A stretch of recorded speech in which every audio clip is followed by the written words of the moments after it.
Donc il s'agissait de résoudre l'exercice 28, page 265. On voit qu'on a plusieurs Z possibles, puisqu'on nous dit voir méthode 1, donc il s'agit de la page précédente, on peut regarder comment c'est fait. Sinon, on a aussi le logiciel Equation Game, qu'on a utilisé en classe, et en fait, là on voit que c'est exactement la même chose que le niveau 5. Donc si on n'y arrive pas, la solution aussi c'est de prendre le logiciel Equation Game, et de retourner au niveau 5, de résoudre le niveau 5 grâce au logiciel, et ensuite de revenir sur papier crayon pour s'entraîner là-dessus. On commence par la première. Donc, si on regarde, on a 3x plus 2 égale 44. Qu'est-ce qu'il s'agit de faire depuis le début? Ce qu'on fait, c'est qu'on fait n'importe quelle opération à gauche et à droite, tant qu'on fait la même chose. Le but, c'est d'isoler les x. Donc ici, pour isoler les x, je vois que j'ai à gauche des x et des nombres, et bien je vais me débarrasser des nombres. Comment est-ce que je me débarrasse de ce plus 2? Tout simplement en l'enlevant. J'enlève 2 à gauche et à droite, ce qui fait que à gauche, il me reste juste 3x, à droite, il me reste 42. J'obtiens du coup une multiplication à trous. L'idée, c'est toujours, quand on a un doute, de retraduire en français. Ça veut dire 3 fois un nombre vaut 42. Cette multiplication à trous se résout évidemment avec une division. Il s'agit de diviser par 3 à gauche et à droite. Puisque mes 3 objets valent 42 à eux 3, chaque objet vaut 42 divisé par 3. J'obtiens donc x qui vaut 42 divisé par 3, ce qui fait 17, comme chacun sait. J'ai trouvé la solution, mais vu que je ne suis pas totalement sûr de moi, je vais vérifier. Comment est-ce qu'on vérifie? On réécrit l'équation en remplaçant x par 17. Donc ici, je remplace x dans 3 fois x, ça veut dire 3 fois 17. J'obtiens donc 3 fois 17 plus 2, ce qui vaut donc 42, auquel je dois rajouter 2, ce qui fait donc 44. J'ai remplacé x par 17, j'ai bien obtenu la même chose dans le membre de gauche, 3x plus 2, que dans le membre de droite, 44, c'est donc que mon équation est résolue. Pour la deuxième équation, c'est la même chose. Dans le membre de gauche, on a 67 qui est égal à 7x plus 11, dans le membre de droite. On se dit qu'à droite, on a des x et des nombres, donc on va se débarrasser des nombres à droite pour avoir plus que des x. Comment est-ce qu'on se débarrasse de plus 11?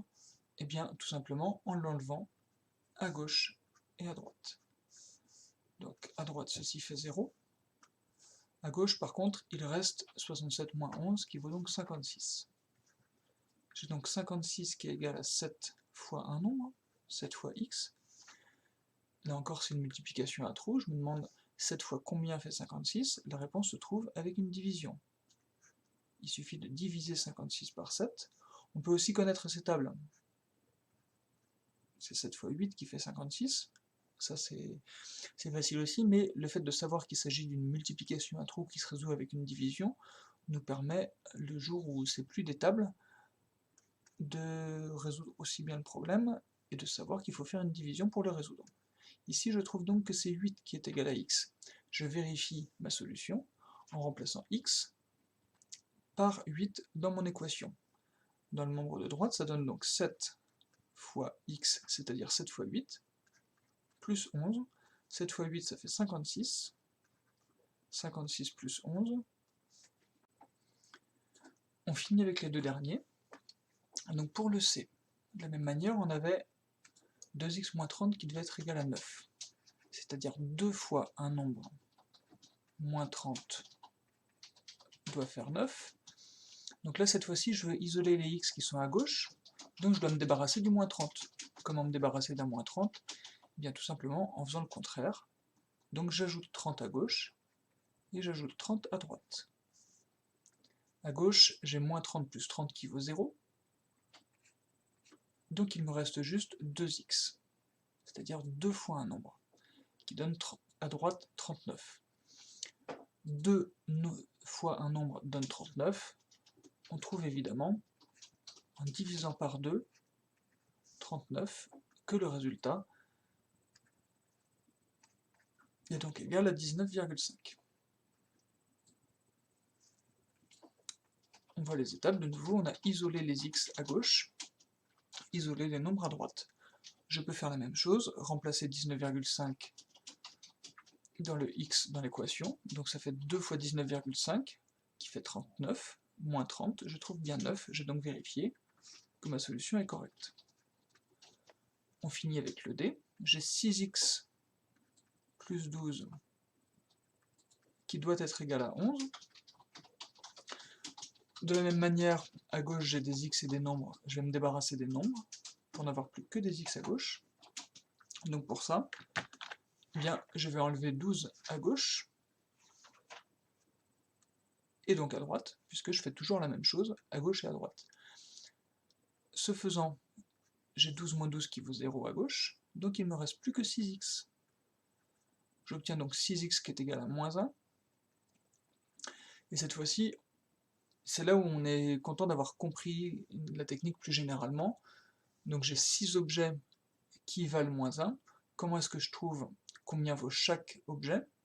Bien évidemment, c'est de nouveau une division, puisque je dois résoudre une multiplication à trous.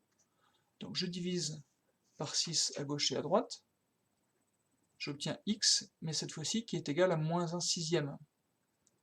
C'est pas quelque chose qui tombe juste dans les tables, j'obtiens une fraction irréductible et un nombre négatif, donc j'ai un effort d'abstraction à faire.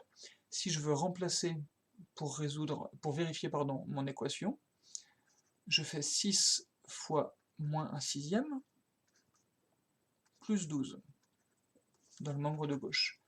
Donc 6 fois moins 1 sixième, j'ai appris à multiplier des fractions, c'est 6 unités fois moins 1 sixième, je multiplie les numérateurs entre eux, les dénominateurs entre eux, ça fait moins 6 en haut sur 6 en bas, ou alors, plus malin, je peux simplifier par 6, puisque si j'obtiens moins 6 sur 6, ça vaut aussi moins 1. Donc là, quand j'ai simplifié, j'obtiens moins 1 sur 1, c'est-à-dire moins 1. Donc moins 1 plus 12, qui vaut la même chose que 12 moins 1, je retrouve bien le 11, qui était dans le membre de droite, donc j'ai bien vérifié mon équation. Si vous n'êtes pas au point sur ça, refaites-le, jusqu'à y arriver, refaites le niveau 5 du jeu Equation Game, qui correspond exactement à ça. À partir du niveau 5, on est dans le même type d'équation. Ici, on voit 10x plus 3 égale 8. Eh bien, je me débarrasse du 3 qui est ici, en enlevant 3 à gauche et à droite. L'avantage, c'est que c'est le logiciel qui fait les calculs tout seul. J'obtiens 10x égale 5, et donc je sais qu'il faut diviser pour résoudre ma multiplication à trous.